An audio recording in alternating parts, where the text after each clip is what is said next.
8 باتیں جو روزمرہ زندگی میں بہت فائدہ مند ہیں۔ نمبر 1، اگر خوشی چاہتے ہو تو وقت پر عبادت کرو۔ نمبر 2، اگر چہرے کو پر رونق بنانا چاہتے ہو تو تہجد کی نماز پڑھو۔ نمبر 3، اگر سکون چاہتے ہو تو قرآن پڑھو۔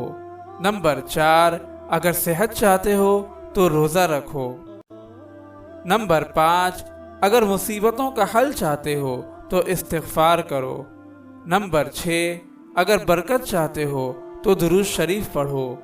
نمبر 7، اگر مشکلات ختم کرنا چاہتے ہو تو لا حول ولا قوت الا باللہ پڑھو۔ نمبر 8، اگر غموں سے نجات چاہتے ہو تو دعا مانگو۔ اگر آپ اس صدقہ جاریہ میں شامل ہونا چاہتے ہیں تو چینل کو سبسکرائب کریں اور لائک اور شیئر کرنا نہ بھولیں۔ جزاک اللہ خیرا۔